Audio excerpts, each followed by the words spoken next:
Welcome to my YouTube channel, a channel for Arabic and English books. Please subscribe.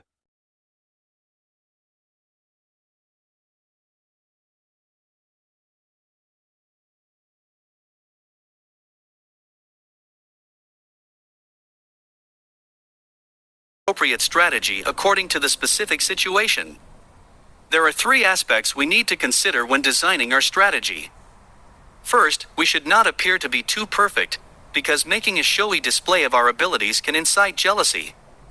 The Greek writer Plutarch once said, "Of all the disorders in the soul, envy is the only one no one confesses to." This quote tells us about a deep-rooted human instinct. Nobody wants to admit that they are weaker than others. When people see others who are better than themselves, jealousy will breed in their hearts, and jealousy often induces danger.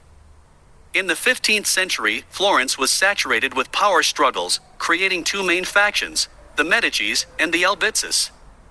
The Medicis had been unknown for over 100 years until they rose to power, when Giovanni Medici accumulated a huge sum of wealth in the banking world. When Cosimo de' Medici took over the family business, he gained a considerable reputation, and the Medici family became a European banking family who could not be ignored. Feeling threatened by the Medicis, the Albizzi leveled charges against Cosimo for wanting to overturn the Republic, and got him sentenced for a 10-year exile. Yet Cosimo did not use his strong economic and political influence to resist the charges. Instead, he quietly accepted his sentence and left Florence. But that was just on the surface.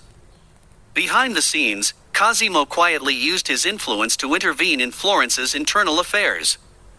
1 year later, the Albizzi were defeated in a war, leading to huge changes in every part of the Florentine government, and Cosimo returned to Florentine political circles.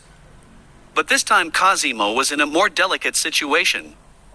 If he had been as visible as the Albizzi family, the tide would have turned against him too.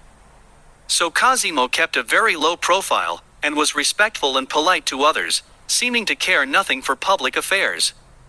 To avoid making enemies of others, he hid his own desire for power, and quietly took control of the situation in the background. And so it was Cosimo that ruled Florence for 30 years, enjoying the love and support of the citizens even at his death. Machiavelli commended Cosimo's wisdom, saying, "He knew how extraordinary things that are seen and appear every hour make men much more envied than those that are done indeed, and are covered with decency." One of Cosimo's friends also praised him. Whenever he wished to achieve something, he saw to it, in order to escape envy as much as possible, that the initiative appeared to come from others, and not from him. Cosimo kept a low profile at the right time, and in doing so protected himself from harm and rose from the ashes. This reminds us of the importance of not inciting jealousy and not showing off. That brings us to our second point: surrender is a tactic that helps us advance. In times of weakness, when you are sure to lose to your enemy, you can use the surrender tactic to gain the time and space to amass strength. When you take the path of no resistance and completely obey, the enemy will gain immense satisfaction from your surrender. They will believe that they are in control of the situation and lower their guard. At this point we can slowly learn more about the enemy, increase our own strength, and overcome the enemy when their guard is down. In China, for 94 BC, King Fuchai of the state of Wu had his troops attack the kingdom of Yu to avenge his father's death. King Gojian of Wei found himself surrounded on all sides with nowhere to escape. At this time, one of King Gojian's advisors persuaded him to surrender, because if he could hold on to his life, then he would still have a chance to plan and prepare his revenge. So Gojian gave all his riches to King Fuchai, expressed his willingness to become his servant, and served him devotedly. King Fuchai's advisor was strongly opposed to keeping Gojian. He saw Gojian as a weed that should be eliminated at the root. He believed that if the king were to keep hold of Gojian now, it would surely be a major disaster if Gojian were to rise again in future. But Fuchai believed the kingdom of Yu was completely defeated. To him, Gojian wasn't worth worrying about, and there was no harm in keeping his life, and so he agreed to Gojian's request. Gojian served King Fuchai for 3 years, slowly gaining his trust, and eventually King Fuchai let him return to the kingdom of Yu. During his 3 years in the Wu state, Gojian had gathered all kinds of information day by day to prepare for his revenge. After returning home, Gojian worked hard to make his kingdom strong again. In 473 BC, while the state of Wu was suffering from internal struggles, Gojian invaded and destroyed the kingdom in one fell swoop. When Gojian was unable to fight back, he did not risk his life, but chose to surrender. He humbled himself before King Fuchai for a better chance in the future, groveling and scraping out a harsh existence, and in doing so, won time and space to plan for his revenge. So, when we are doomed to fail, an apparent surrender can give us time to maneuver and avoid meaningless sacrifice. This is the strategy of retreating in order to advance. Next, let's discuss our third point: change constantly and adapt to the occasion. There is nothing in this world that does not change, and when we set fixed behaviors for ourselves, our behavior becomes predictable, and other people can find ways to attack us. So, we must keep on changing and adapt to the times, so that the enemy has no way to predict our actions. The book tells us the story of the city-states of Sparta and Athens. Sparta was one of the ancient Greek city-states, with strong military powers, advocating discipline and order. Spartan boys were sent into military training at a young age, and the purpose of their training was not to expand Spartan territory, but to defend Sparta. But Athens advocated trade, change, and flexibility. Athenian society was constantly changing, and its arts and culture were flourishing. Little by little, Athens started to pose a threat to Sparta. The two states contradicted each other like fire and water. It was inevitable that war should break out, and so it did, lasting 27 years, ending in victory for Sparta.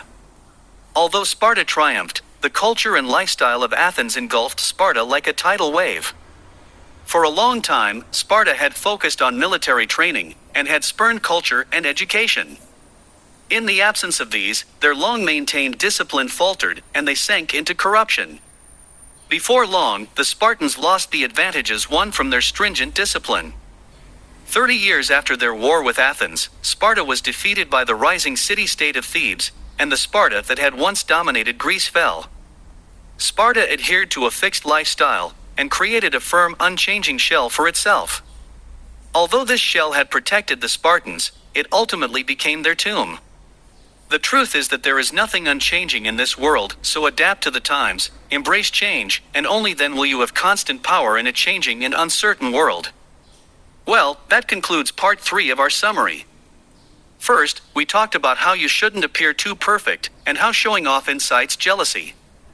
We then explored conserving your strength, and making future gains through surrender. Finally, we explained how there is nothing constant in this world, so we must keep ourselves in a state of transition, ever changing with the times. Every one of us is inescapably connected to power. If we are ignorant of its laws, then we will be completely lost in power struggles, and forever trapped in helpless, miserable circumstances.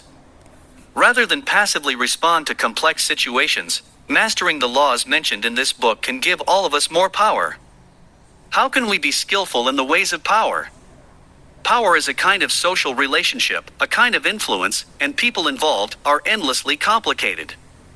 Philosopher Baltasar Gracian said, "Many people spend time studying the properties of animals or herbs. How much more important it would be to study those of people, with whom we must live or die." Therefore, to be adept in the ways of power, we have to constantly observe and research people, including ourselves. Beyond this, it's not enough to merely dabble in the laws of power, we also need to constantly hone our mind through practice. We must understand the laws of power more deeply, and gain insight into the objective situation, in order to better control our destiny.